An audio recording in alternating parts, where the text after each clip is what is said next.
Assalamualaikum warahmatullahi wabarakatuh. Selamat pagi menjelang siang, anak-anak. Kita kenalan lagi ya. Perkenalkan, nama saya Ibu Tri Handayani. Saya guru baru IPS di kelas 9. Nah, sebelum kita mulai belajarnya, Ibu mau mengucapkan selamat menjalankan ibadah puasa buat anak-anak Ibu yang menjalankan ibadah puasa. Nah, salam sehat buat kalian semua. Semoga puasa hari ini diberi kelancaran dan sampai berbuka nanti. Baiklah anak-anak, kita akan mulai belajar, yaitu belajar IPS di tema 4, Indonesia dari masa kemerdekaan hingga masa reformasi.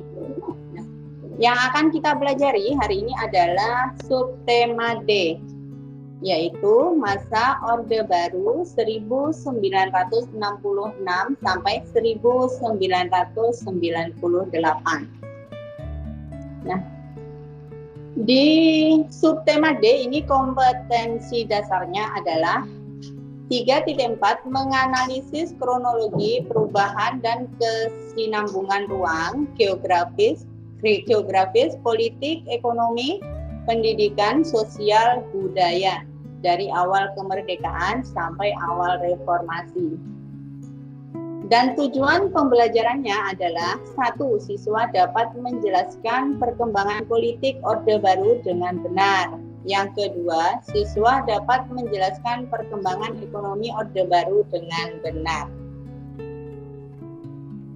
Baiklah, sekarang yang akan kita pelajari pertama adalah perkembangan politik. Nah, perkembangan politik ini yang pertama adalah Super Semar.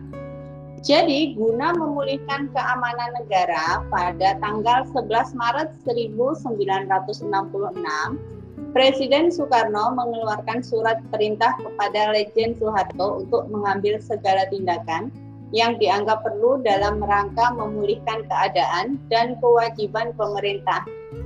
Surat itu dikenal sebagai Surat Perintah 11 Maret atau SP 11 Maret atau disingkat dengan Super Semar. Selanjutnya yang B adalah penataan stabilitas politik. Nah, penataan stabilitas politik ini meliputi yang pertama, pemulihan politik luar negeri Indonesia bebas aktif. Nah, pemulihan politik luar negeri Indonesia bebas aktif ini tercantum dalam ketetapan MPRS nomor 12 MPRS/1966 tentang kebijakan politik luar negeri RI bebas aktif. Yang kedua adalah pemulihan hubungan dengan Malaysia. Pemulihan hubungan Indonesia dan Malaysia ini dimulai dengan diadakan perundingan Bangkok pada 29 Mei sampai 1 Juni 1966 yang menghasilkan perjanjian Bangkok. Yang ketiga adalah kembali menjadi anggota PBB. Jadi, pada tanggal 28 September 1966, Indonesia kembali menjadi anggota Perserikatan Bangsa-Bangsa atau PBB. Kemudian yang keempat, ikut memprakarsai pembentukan ASEAN. Nah, berdirinya ASEAN itu ditandai dengan penandatanganan Deklarasi Bangkok pada tanggal 18 Agustus 1967. Nah, tujuan dari pembentukan ASEAN ini adalah untuk meningkatkan kerjasama regional khususnya di bidang ekonomi dan budaya. Nah, kemudian selanjutnya penyederhanaan partai politik. Jadi, pada masa Orde Baru, pemerintah melakukan penyederhanaan dan penggabungan atau fusi. partai-partai politik menjadi 3 kekuatan sosial politik. Selanjutnya adalah yang D, pemilihan umum. Jadi selama Orde Baru, pemerintah berhasil melaksanakan 6 kali pemilihan umum, yaitu tahun 1971, 1977, 1982, 1987, 1992, dan 1997. Jadi selama Orde Baru, pemerintah itu melaksanakan pemilihan umum selama 6 kali ya. Kemudian yang E, pedoman penghayatan dan pengamalan Pancasila atau disingkat dengan P4.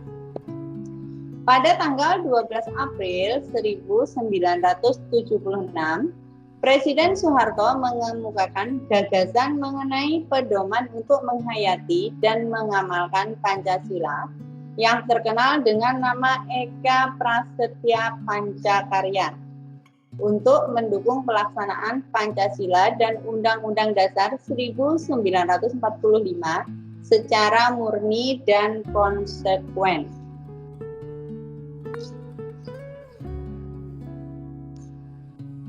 Kemudian selanjutnya yang F adalah dwi fungsi ABRI. Dwi fungsi ABRI itu maksudnya adalah bahwa ABRI memiliki 2 fungsi, yaitu fungsi sebagai kekuatan militer yang melindungi segenap bangsa Indonesia dan fungsi sebagai kekuatan sosial yang secara aktif melaksanakan kegiatan-kegiatan pembangunan nasional. Selanjutnya adalah perkembangan ekonomi. Nah, pada awal masa Orde Baru, program ekonomi pemerintah lebih banyak tertuju kepada upaya penyelamatan ekonomi nasional, terutama upaya mengatasi inflasi, penyelamatan keuangan negara, dan pengamanan kebutuhan pokok rakyat. Jadi dalam melaksanakan program ekonomi itu pemerintah menetapkan kebijakan ekonomi jangka panjang dan jangka pendek. Nah,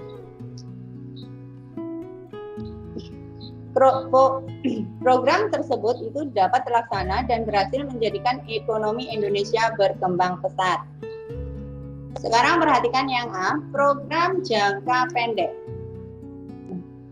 Program jangka pendek itu dalam rangka penyelamatan ekonomi nasional diwujudkan dengan stabilisasi dan rehabilitasi ekonomi. Pada awal tahun 1966 ini program jangka pendek ini tingkat inflasi mencapai 650%. Nah, kemudian yang B adalah program jangka panjang. Program jangka panjang yang dilaksanakan oleh pemerintah Orde Baru diwujudkan dengan pelaksanaan rencana pembangunan jangka panjang, yaitu 25 tahun. Nah, pembangunan jangka panjang itu dilakukan secara periodik 5 tahunan yang disebut dengan PELITA, yaitu pembangunan 5 tahun. Yang pertama adalah Pelita 1. Pelita 1 dilaksanakan 1 April 1969 sampai 1 Maret 1974. Nah, sasaran yang hendak dicapai dalam Pelita 1 ini adalah pangan, sandang, perbaikan prasarana perumahan rakyat, perluasan lapangan, dan kesejahteraan rohani. Kemudian yang kedua adalah Pelita 2. Pelita 2 dilaksanakan tanggal 1 April 1974 sampai 1 Maret 1979. Nah, jadi sasaran yang yang hendak dicapai pada pelita 2 ini adalah pangan, sandang, perumahan, sarana dan prasarana menyejahterakan rakyat dan memperluas lapangan kerja. Jadi pelita 2 ini berhasil meningkatkan pertumbuhan ekonomi rata-rata 7% setahun ya. Nah, tingkat inflasinya berhasil ditekan hingga 9,5% pada sektor pertanian. Kemudian yang ketiga adalah pelita 3. Pelita 3 itu dilaksanakan tanggal 1 April 1979 sampai 31 Maret 1984. Nah, jadi pelita 3 ini lebih menekankan pada trilogi pembangunan yang bertujuan terciptanya masyarakat yang adil dan makmur berdasarkan Undang-Undang Dasar 1945. Nah, arah dan kebijaksanaan ekonominya adalah pembangunan pada segala bidang. Selanjutnya yang keempat adalah pelita 4. Pelita 4 itu dilaksanakan 1 April 1984 sampai 31 Maret 1989. Nah, pada pelita 4 ini menitikberatkan pada sektor pertanian untuk melanjutkan usaha menuju swasembada pangan serta meningkatkan industri yang dapat menghasilkan mesin-mesin industri sendiri, baik industri berat maupun industri ringan. Yang kelima adalah pelita 5. Pelita 5 ini dilaksanakan pada tanggal 1 April 1989 sampai 31 Maret 1994. Pelita 5 ini menitikberatkan pada sektor pertanian dan industri untuk menetapkan swasembada pangan dan meningkatkan produksi hasil pertanian lainnya. Dan sektor industri khususnya industri yang menghasilkan barang ekspor, industri yang banyak menyerap tenaga kerja, industri pengolahan pengolahan hasil pertanian, serta industri yang dapat menghasilkan mesin-mesin industri. Jadi pelita 5 ini adalah periode terakhir dari pembangunan jangka panjang tahap pertama. Kemudian dilanjutkan dengan pembangunan jangka panjang tahap kedua. Nah, pembangunan jangka panjang tahap kedua itu yaitu pelita 6. Nah, pelita 6 ini dilaksanakan tanggal 1 April 1994 sampai 31 Maret 1999. Jadi pelita 6 ini merupakan awal pembangunan jangka panjang tahap kedua. Pelita 6 lebih menitikberatkan pada sektor ekonomi, industri, pertanian, serta pembangunan dan peningkatan kualitas sumber daya manusia sebagai pendukungnya. Nah, pelita 6 ini dilaksanakan mulai 1 April 1994 dan berakhir pada tanggal 31 Maret 1999. Namun, pada tahun 1997 Indonesia itu dilanda krisis keuangan yang berlanjut menjadi krisis ekonomi dan akhirnya menjadi krisis kepercayaan terhadap pemerintah. Akibatnya pelita 6 tidak dapat dilanjutkan sesuai dengan yang direncanakan. Kita lanjutkan lagi adalah yang ketiga, kehidupan masyarakat Indonesia pada Orde Baru.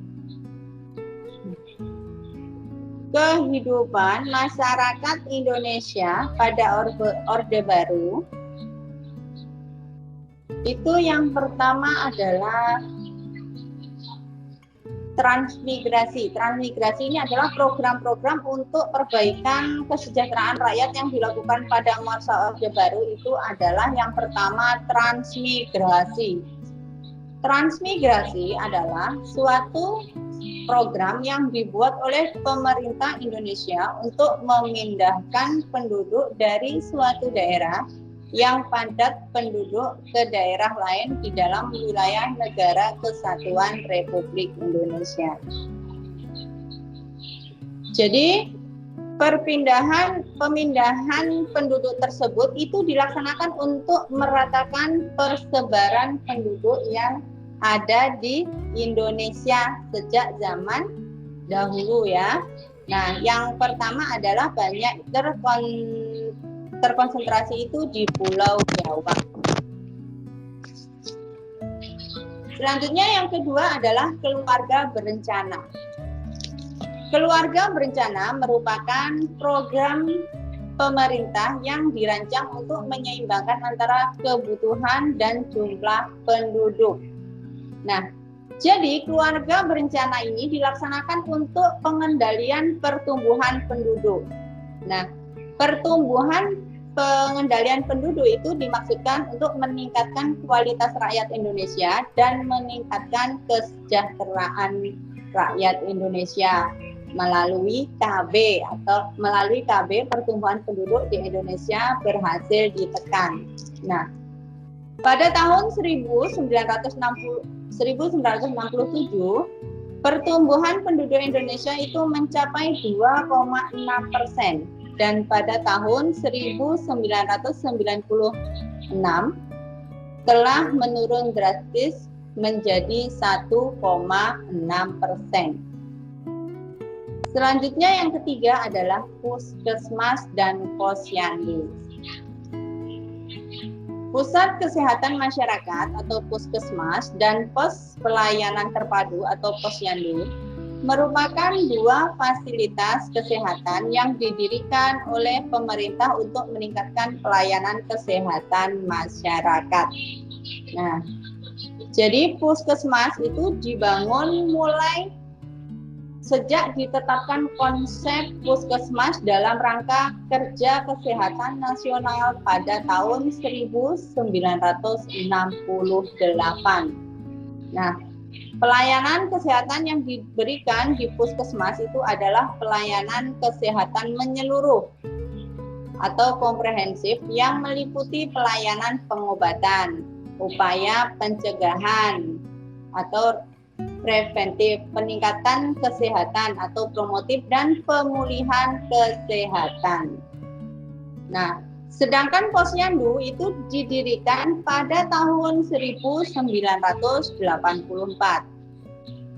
Kalau posyandu ini pelayanan kesehatan yang diberikan posyandu antara lain kesehatan ibu dan anak atau KIA, KB, gizi penanggulangan diare, dan imunisasi. Jadi puskesmas dan posyandu ini dikembangkan sejak masa Orde Baru dan telah berhasil meningkatkan kesehatan masyarakat. Selanjutnya yang B adalah pendidikan.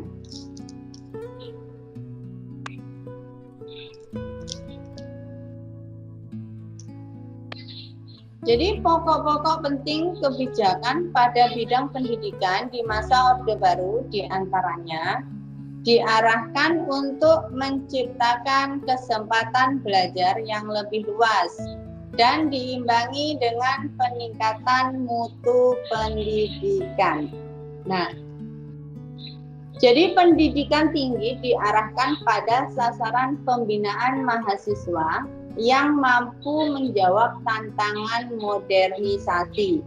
Nah, oleh karena itu dikembangkan sistem pendidikan yang berhubungan dengan pengembangan kesempatan dan kualifikasi bagi jenis-jenis lapangan kerja yang diperlukan oleh pembangunan nasional. Pada masa Orde Baru itu dimunculkan sebuah konsepsi pendidikan yang dikenal dengan sekolah pembangunan.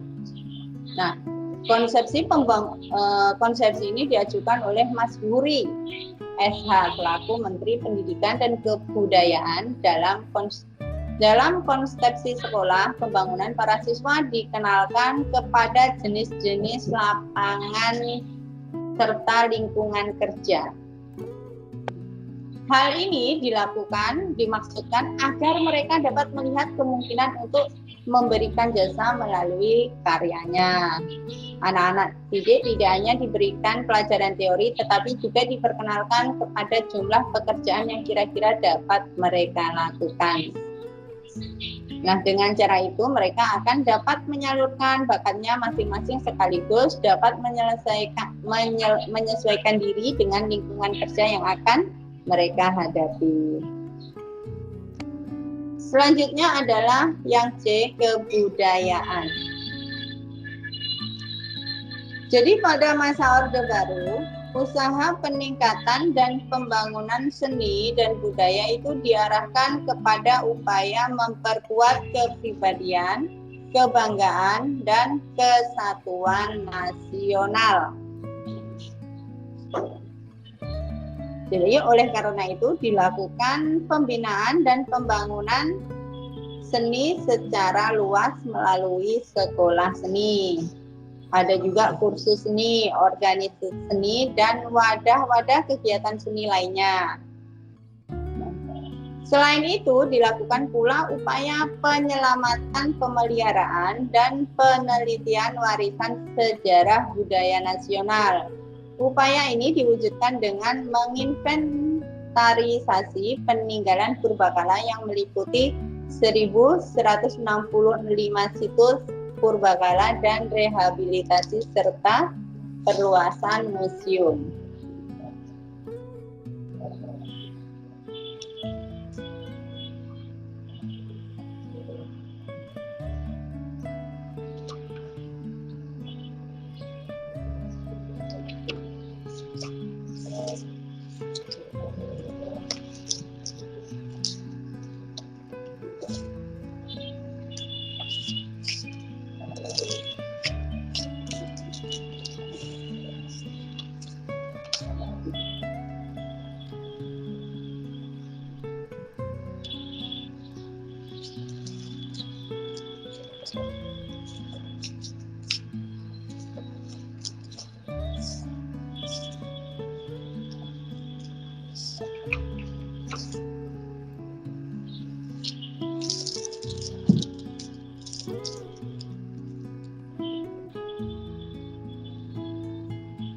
Nah, karena waktunya masih banyak, kita ulang lagi ya dari pertama yaitu Super Semar. Super Semar ini pada tanggal 12 Januari 1966 pelajar, mahasiswa, dan masyarakat mengajukan 3 tuntutan rakyat atau Tritura. Nah, jadi isi Tritura itu adalah 1. Bubarkan PKI. Yang kedua, bersihkan Kabinet Dwi Kora dari unsur-unsur gerakan 30 September. Dan yang ketiga adalah turunkan harga. Jadi tuntutan rakyat agar membubarkan PKI ini ternyata tidak terpenuhi ya pada waktu itu. Untuk menenangkan rakyat, Presiden Soekarno mengadakan perubahan Kabinet Dwi Kora menjadi Kabinet 100 Menteri. Nah, perubahan ini belum dapat memuaskan hati rakyat karena di dalam masih terdapat tokoh-tokoh yang terlibat dalam peristiwa G30 SPKI pada saat pelantikan Kabinet 100 Menteri pada tanggal 24 Februari 1966. Nah, para mahasiswa, pelajar, dan pemuda memenuhi jalan-jalan menuju Istana Merdeka. Aksi itu dihadang oleh pasukan Cakrabirawa sehingga menyebabkan bentrok antara pasukan Cakrabirawa dengan para demonstran yang menyebabkan gugurnya mahasiswa Universitas Indonesia yang bernama Arif Rahman Hakim. Jadi insiden berdarah tersebut itu ternyata menyebabkan krisis politik semakin memuncak. Jadi Arif Rahman Hakim yang meninggal, mahasiswa yang meninggal tersebut, mahasiswa Universitas Indonesia yang gugur dalam aksi demonstrasi tahun 1966 itu mendapat gelar pahlawan Ampera. Ampera itu kepanjangannya adalah amanat penderitaan rakyat. Karena dia gugur di saat memperjuangkan amanat rakyat. Nah, jadi guna memulihkan keamanan negara, pada tanggal 11 Maret 1966 itu Presiden Soekarno mengeluarkan surat pemerintah kepada Letjen Soeharto untuk mengambil segala tindakan yang dianggap perlu dalam rangka memulihkan keamanan dan kewajiban pemerintah. Surat itu dikenal dengan Surat Perintah 11 Maret atau SP 11 Maret atau Supersemar.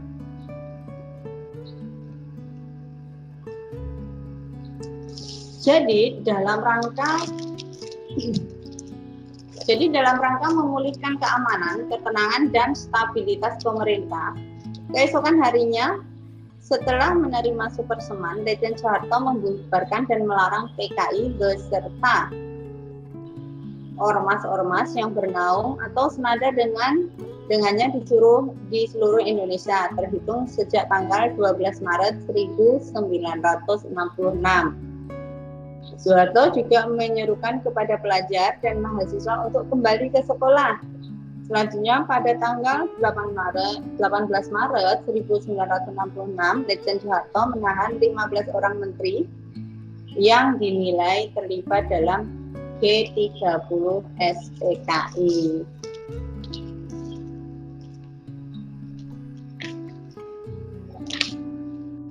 Kemudian Letjen Soeharto pada waktu itu memperbarui kabinet dan membersihkan lembaga legislatif termasuk MPRS dan DPR gotong royong dari orang-orang yang dianggap terlibat G30 SPKI.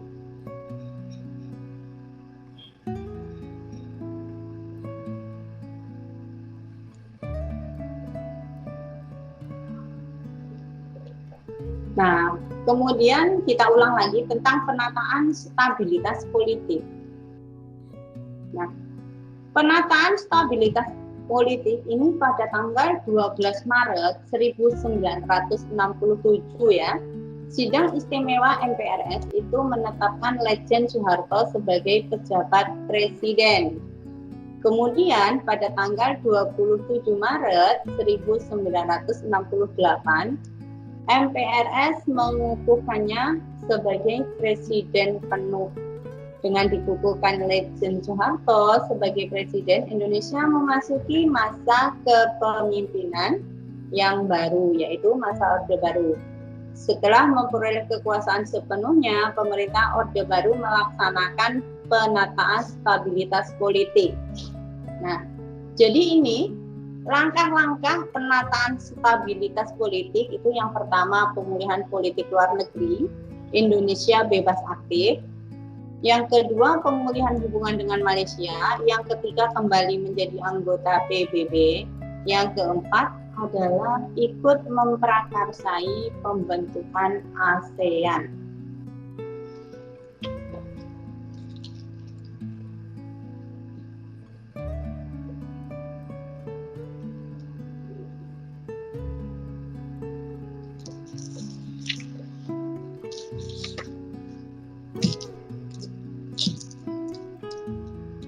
Selanjutnya adalah yang C, penyederhanaan partai politik. Nah, penyederhanaan politik ini ada 3 kekuatan sosial politik. Nah, 3 kekuatan sosial politik itu adalah 1, Partai Persatuan Pembangunan atau P3 yang merupakan gabungan dari NU, Parmusi, PSII, dan PERTI. Yang kedua adalah Partai Demokrasi Indonesia atau PDI yang merupakan gabungan dari PNI, Partai Katolik, Partai Murba, IPKI, dan Parkindo. Selanjutnya yang ketiga adalah golongan karya atau Golkar. Jadi penyederhanaan partai politik ini didasari oleh alasan-alasan tertentu, seperti kasus pada demokrasi parlementer. Nah, banyaknya partai politik pada masa itu justru menghambat pembangunan. Penyebabnya bukan saja karena persaingan antar politik, melainkan juga persaingan di dalam tubuh partai politik itu sendiri yang dinilai dapat mengganggu stabilitas politik. Nah, itu adalah penjelasan dari penyederhanaan politik. Nah, sekarang kita ulang lagi, yaitu pemilihan umum.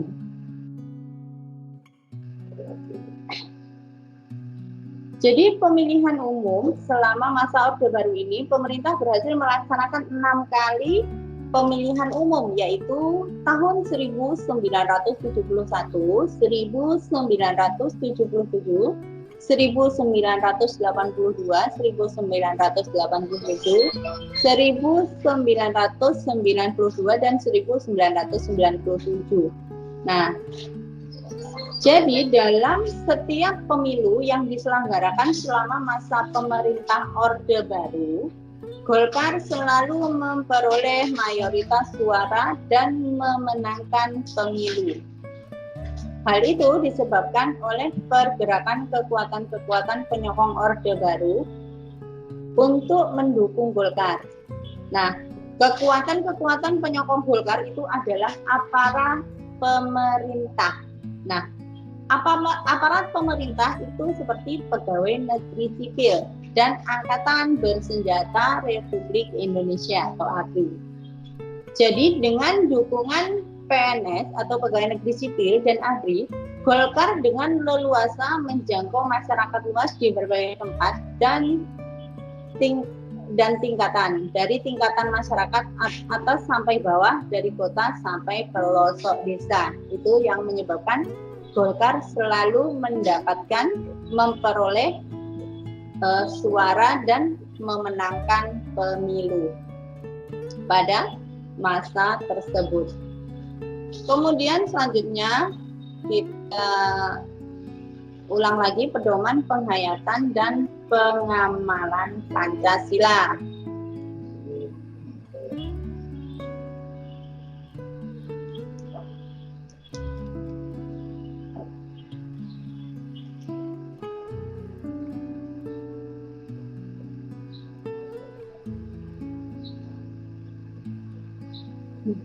Pedoman penghayatan pengamalan Pancasila ini, jadi sejak tahun 1978, pemerintah itu menyelenggarakan penataran P4 pada semua lapisan masyarakat. Nah, penataran P4 ini tujuannya adalah membentuk pemahaman yang sama terhadap Pancasila dan Undang-Undang Dasar 1945. Jadi pada saat itu, pegawai negeri baik sipil maupun militer diharuskan mengikuti penataran P4. Kemudian para pelajar mulai dari sekolah menengah sampai perguruan tinggi juga diharuskan mengikuti penataran P4 yang dilakukan pada setiap awal tahun ajaran baru. Melalui penataran P4 inilah pemerintah menekankan bahwa masalah suku, agama, ras, dan antar golongan atau SARA merupakan masalah yang sensitif di Indonesia yang sering menjadi penyebab timbulnya konflik atau kerusuhan sosial. Oleh karena itu, masyarakat tidak boleh mempermasalahkan hal-hal yang berkaitan dengan SARA. Nah, jadi dengan demikian diharapkan persatuan dan kesatuan nasional dapat dipelihara.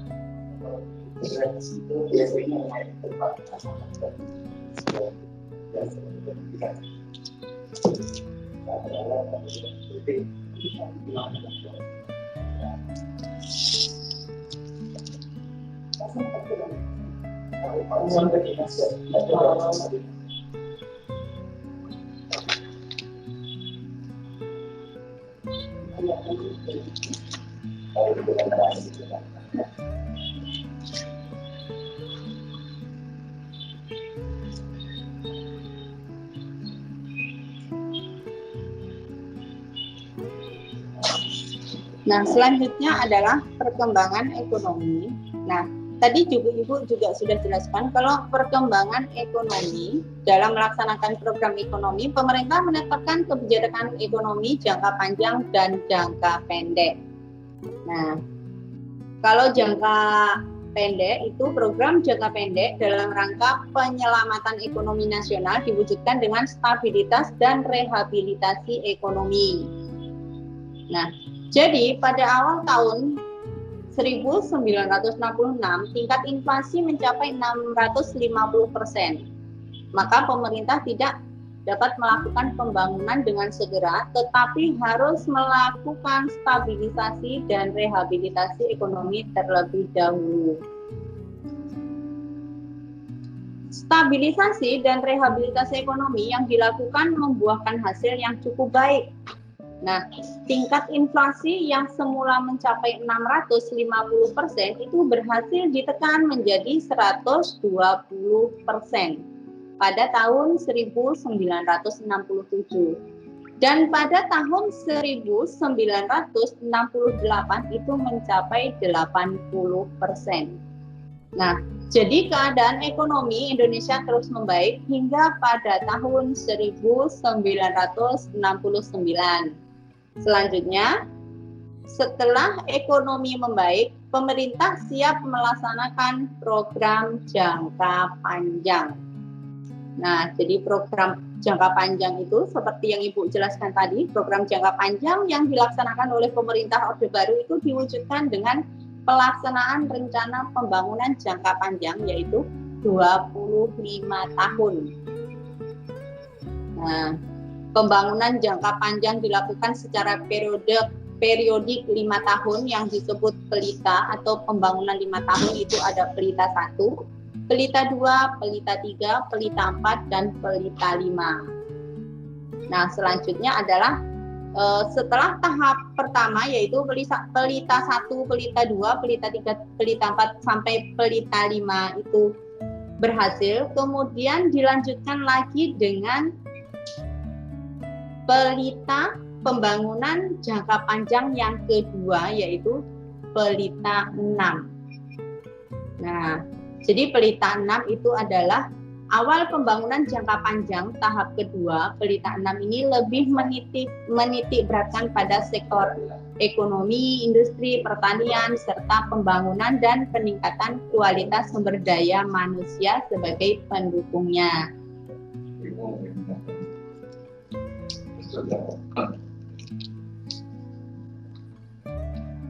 Kemudian ada kehidupan masyarakat Indonesia pada Orde Baru. Nah, kehidupan masyarakat Indonesia pada Orde Baru itu ada kehidupan sosial. Nah, kehidupan sosial itu meliputi transmigrasi, keluarga berencana, puskesmas, dan posyandu. Kemudian ada pendidikan dan kebudayaan. Nah, baiklah anak-anak, demikian pelajaran kita hari ini. Nah, karena waktunya sudah habis, jadi Ibu akhiri dulu pelajaran kita. Nah, semoga pelajaran kita hari ini bermanfaat. Sebelum mengakhiri pelajaran kita hari ini, Ibu ucapkan sekali lagi selamat menunaikan ibadah puasa. Semoga ibadah puasa kita semua hari ini lancar sampai nanti kita berbuka puasa. Dan semoga kalian selalu sehat.